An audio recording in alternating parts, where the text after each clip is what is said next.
네, 안녕하세요. 저희는 팀 스카이피치입니다. 저희는 치약의 항균 효과와 내성균을 주제로 발표하겠습니다.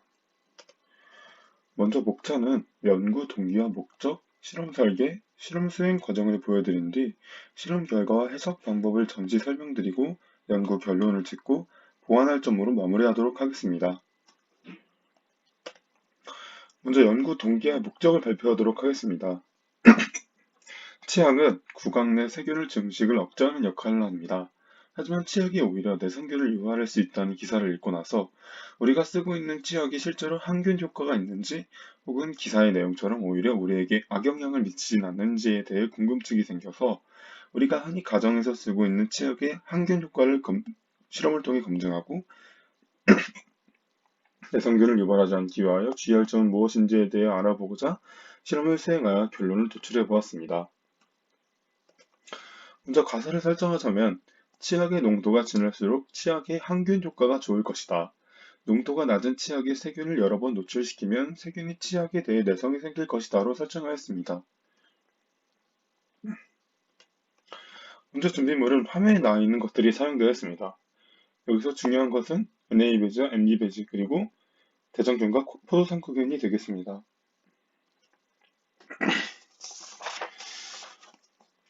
실험 수행 과정을 설명드리겠습니다. 먼저 치약을 10에서 90%까지 10% 간격으로 농도를 나누어 희석한 치약물을 만들었습니다.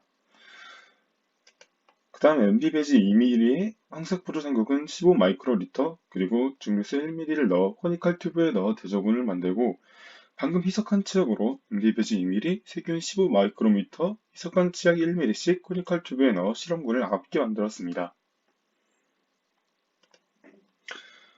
그 뒤에 방금 과정에서 만들어진 샘플을 37도가 유지되는 항온계량기에 24시간 동안 넣어 배양시키고 이 배양시킨 세균을 NA 배지에 큰 배지는 200 마이크로리터, 작은 배지는 100 마이크로리터씩 스프레딩합니다. 그 뒤 스프레딩한 배지를 다시 배양기에 넣어 배양시킵니다.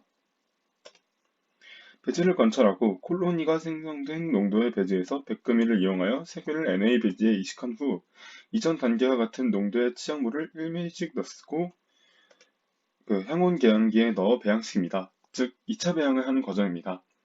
그 뒤 6, 7번의 과정을 한 번 더 반복하여 3차 배양을 진행한 뒤 전체적으로 대장균으로 한 번 다시 진행합니다. 먼저 실험 결과를 해석하기 전에 해석 방법을 설명드리겠습니다. 왼쪽의 사진은 황색 포도상균 20mm의 3차 배양 사진입니다. 이 사진에서 이게 진한 부분이 세균인데 세균과 세균이 아닌 것으로 프로그램을 사용하여 구분하면 우측의 사진이 나옵니다. 여기서 프로그램은 이미지J라는 그 구분하는 프로그램을 이용해 조사했고요. 이렇게 한 결과의 표를 보면 여기 퍼센트 에어리아 부분은 이 겉에 있는 배경의 검정색을 포함한 전체 부분분의 안에 있는 검정색과 배경색의 검정색 부분입니다. 즉, 이 퍼센트 에어리아의 값을 100%에서 빼주면 이 전체 부분분의 이 하얀색 세균이 차지하는 비율을 얻을 수 있습니다. 모든 사진에서 전체 면적의 값은 일치하므로 이제 여러 샘플들의 값을 서로 비교할 수 있습니다. 자, 실험 결과를 말씀드리겠습니다. 먼저 대장균의 대조군의 경우 세균에 해당하는 부분이 약 11.081%, 이후 이제 10% 농도의 경우 7.544%, 13.572%, 12.044%로 최종적으로 증가한 모습을 볼 수 있었으며 20%도 7.341%, 6.194%, 9.743%로 똑같이 증가한 모습을 볼 수 있습니다. 30% 농도에서는 1차 7.122%, 3.535%, 3차 8.059%도 똑같이 마찬가지로 증가한 모습을 볼 수 있습니다. 그리고 40%의 경우에는 거의 나오지 않았습니다. 여기에 나온 1%도 사진의 글씨와 반사된 빛으로 표현된 부분이기 때문에 없다고 볼 수 있습니다. 이때부터는 치약의 농도가 독해서 세균이 나오지 않았다고 볼 수 있습니다.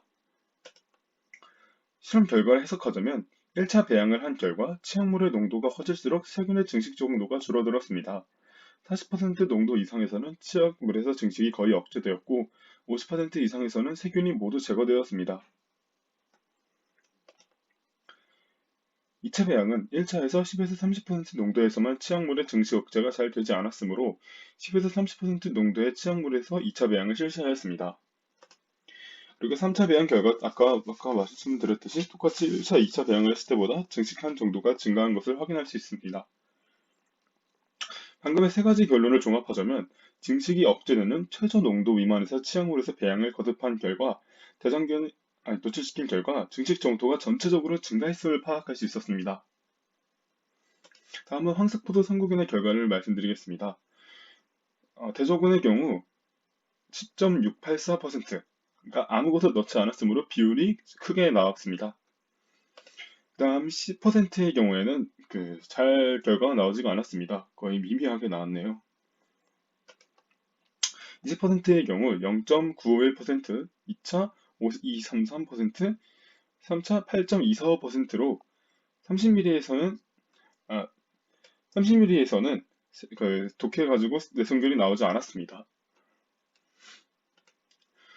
네, 이제 20ml 각 농도별 치약물에서 황색포도 선구균을 1차 배양한 결과 대수군에서 20%만 세균의 증식이 확인되었습니다.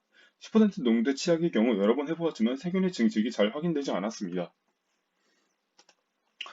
20%의 2차, 3차 배양을 실시하였고 증가한 모습을 확인할 수 있습니다.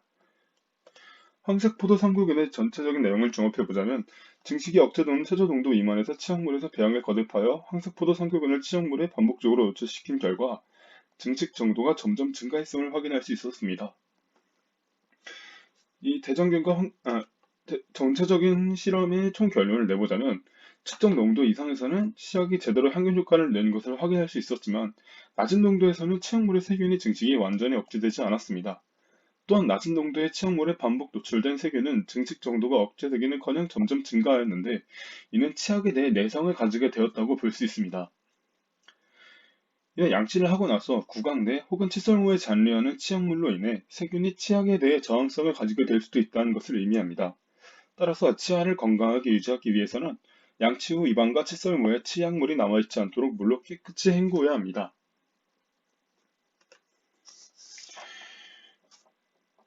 저희가 이제 보완할 점을 얘기를 말씀드리자면 10% 농도 치약물에서는 황색포도 선구균이 1차 배양했을 때 세균의 증식이 전혀 없었고 기포가 생긴 것을 확인할 수 있었는데 20% 농도의 치약에서는 세균이 증식하였는데 10%에서는 전혀 증식하지 않았습니다. 그 원인을 저희가 생각을 해본 결과 배지를 냉장 보관하는데 이 냉장 보관한 배지를 웜업, 그러니까 온도를 천천히 올려서 사용하지 않고 바로 사용하여 배지의 급격한 온도 변화로 배지의 기포가 발생한 것으로 보입니다. 냉장 보관한 배지를 이용할 때는 배지를 미리 꺼내 배지의 온도를 상온과 같게 만들어준 뒤 사용해야 한다는 것을 깨달았습니다. 지금까지 스카이피치팀의 발표를 마치겠습니다. 들어주셔서 감사합니다.